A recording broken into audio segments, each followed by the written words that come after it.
Morning, ladies and gentlemen. Cebu Safari and Adventure Park proudly presents the Bird Show. Introducing our host for today, Miss Anne. So, good morning everyone! Hi! So, did you see our group of pigeons? Did you know that pigeons were used as a messenger to carry a message to our friends, families, and loved ones? So, ladies and gentlemen, relax and enjoy as our friend Frederick Prince is going to show us amazing tricks, awesome stunts, guest participation, and important environmental message. Now, are you ready to get into our friend Frederick Prince? Yes! Okay, at the segment, you're too excited. Let me call my partner, is Mr. Ian, to welcome our Mongol member named Amigo. So, amigos, you're excited, buddy, huh? Okay. Good bird. What's the next thing you'll do? You need to open the bead. No. Yes, you need to open the bead. And jump inside. How about the Coca-Cola can? Good. Then we got the Coca-Cola can, walk all the way. Jump it inside. And last one. Take it on the paper, walk all the way, open the bead again, and drop it inside. Now see if the birds can do one, can be right. So always put your trash in the trash bins because cleanliness is next to yes, everyone Amigo together with Spine for the Friends has something to tell us. So welcome to Cebu Safari's Bird Show. Now ladies and gentlemen from the jungle of South America, now here comes our flying applause. So here's our team global mousing talent card. And wait, there's more. They come here. So we have a total of 6 blue gold macots in horizontal talent card and 1 green wing macaw named Rainbow. So macaws are very adapted whatever environment they're in. It comes quiet, normal for them. So if they were surrounded with many people, they will accept many people. When they laugh night, they love the variety of seeds, fruits, and vegetables that we also pick our wheat. A hard shell nuts. We have a total of 370 species of parrots around the world, and they are the largest, or macaws are the largest. And for their lifespan, they can live 70 to 80 years both in the wild and in captivity. Well, I guess they want to go home already. Several of our flying macaws. Now, our next bird is a very special, intelligent, and handsome bird. What? I need your help to call our next bird. Everyone, can you say Jumbo? Jumbo! Louder, last one, say Jumbo. Jumbo! Okay, Jumbo now. So here's our another green wing macaw named Jumbo. Now wave to them. Wave to them now. Hi everyone, again. Good, very good. We can see most of their colors outside their bodies and less colors and their wings. Now finish his wings. Can you see wings? Okay, louder. Last one, say wings.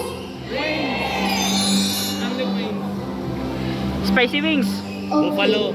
Great. So, macaws with horizontal dactyls, that means like 2,000 points forward and 2,000 points backwards. And they also use their feet to hold up things and climb. So, Mr. Ian is a ground nut. And he will place it inside a plastic basket, and that's a reward for Jumbo. Now let's see how Jumbo will get his reward.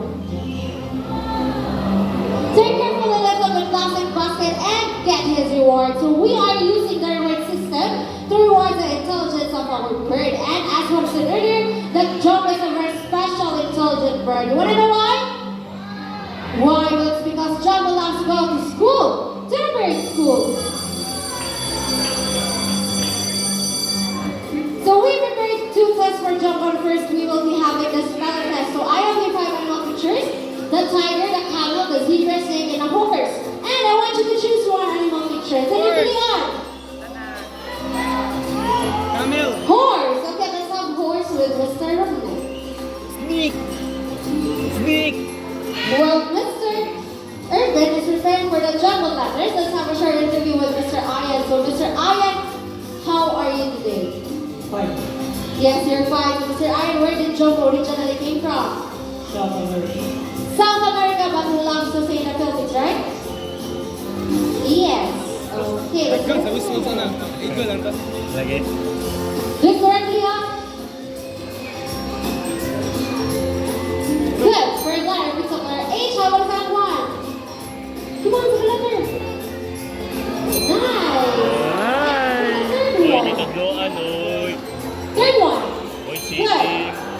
Fourth decade. Nice. Okay, last. Next one. Slowly. Good. Now horse spells H-O-R-S-E. So it's doing pretty well. Ako siya listener this time is good at mathematics. And I want you to give me two numbers between 1 to 10. Decide. 5. Decide now. One number between 1 to 10. 5. Let's have 10. 5. And add 4 and 5. 9. 10 and 9. 5. Okay, now Jumbo, what is 10 plus 9? It's easy eating, okay? So Mr. Ayan, what is Jumbo's favorite food? Mac and cheese rolls.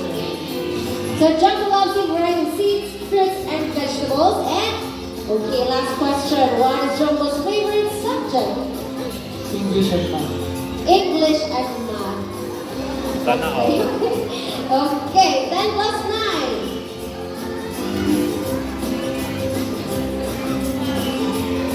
Nice. First number, we took the number 1. Okay, last number. Last number, that was 9. Okay. 10 plus 10 plus 2, 19. Alright, now start green for yung makundi. Jumbo, thank you, buddy. And this time, we need volunteers. It's like another volunteers. Harley! Is that Harley! So, Harley! volunteer, we have their Kuya Krat. Harley! So, we have to pili and also give you the instructions.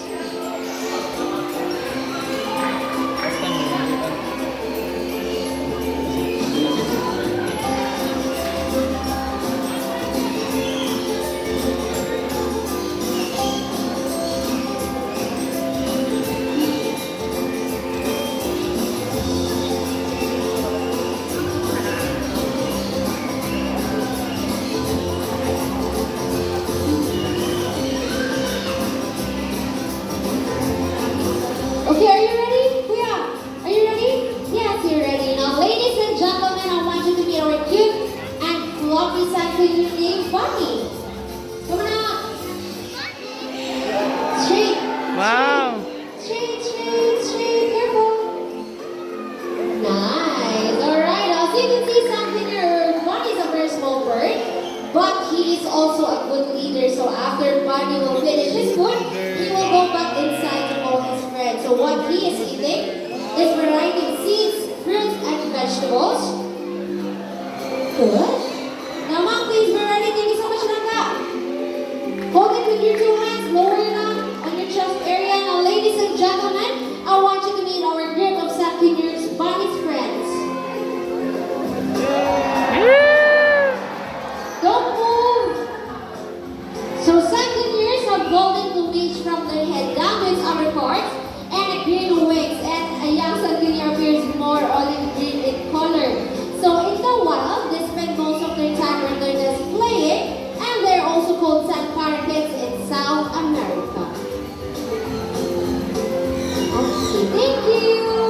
And let's proceed to our third volunteer. I need adult again. Adult volunteer. So I need someone na mag-volunteer sa bridge. Who'll stand up at the bridge?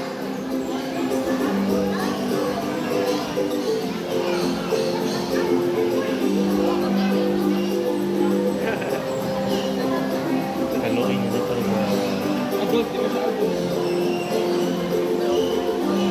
Ayaw, pagdali mga adult. Ay, kapoy kayo ng trabaho. I tell you.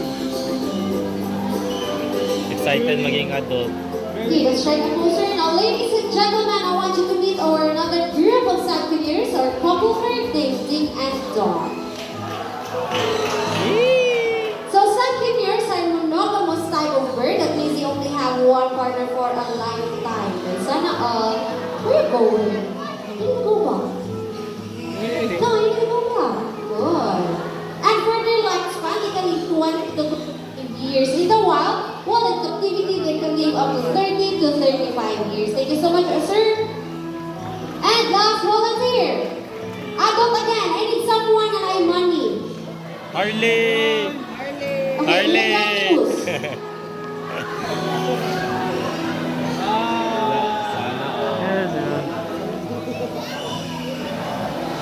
Piliho na kami. Ang dami 5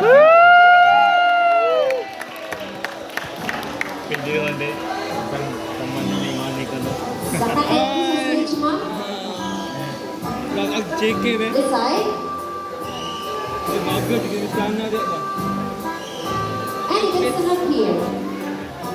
May I ask what's your name? Dana. Okay. So Miss okay. So Miss Dana, can you show your money to the crowd? Okay, she has 1,000 pesos. So ma'am, please fold your money into half 3 times. Then same direction lang. Another half. Last half agad. And stretch your arm like this. Can I pull this up? Thank you. And please don't do extra movement. Just relax and don't touch the bird. Are you ready? But you're shaking. Are you ready? Are you ready? Okay, she's ready. Now, ladies and gentlemen, I want you to meet our another cute and colorful family here named Sunny. So Sunny loves money. Normally, the what? They love to pick up things to build their nest. So Sunny will pick up her money. So he flies to Miss Dana and good bird. Thank you. Are you want to say something to the bird?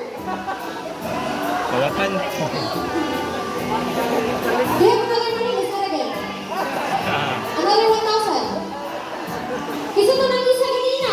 Harley! Oh, wala ka nang isa mo. Okay. No one, I'm just kidding. We will turn your money. So please stretch your arms with open palm. And when somebody turns your money, just let him put it back and don't touch it, okay? Now, Sunny, come out. Bring the money. And give it to to Miss Dana. Come on. Okay, slowly. Alright, thank you. It's 20 for coming now? 20? Sunny, you bring the wrong one. Okay. Okay, Sunny, pick this up again. Oh, pick this up again. And change it to 1,000. 1,000 or 1,000? Blue. No, it's not yours. Wait, only. Slowly now, slowly put it back. Okay, what did I say to you? Sarah was our side to your name, Sunny. Thank you so much, miss. Now, from the jungle of South America, let's wander the rainforest of Brazil. Since we have our yellow-crowned Amazon parrots together with their mentor, Mr. James. Alright. So, as you can see, guys, we are not wearing our mask. It's because some of the birds, especially sila jungdoha, they're not comfortable seeing their trainers or their hosts wearing something unusual. So we have to remove it for a while, but rest assured, your safety, our safety, and the safety of these animals is our most priority. So yellow-crowned Amazon parrot is the most commonly kept Amazon due to its talking ability and playfulness. That's right, and feeling is the copy sound of what we heard today. Stop it, Shane. Now everyone, this is Lani and Rudy. Can you say hi?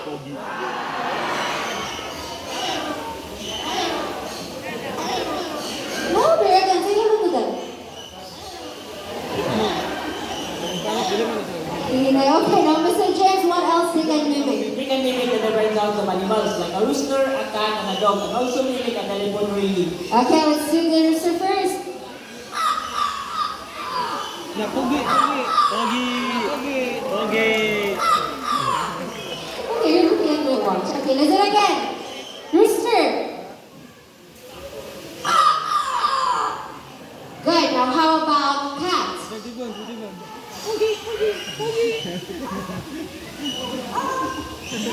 Oh, No.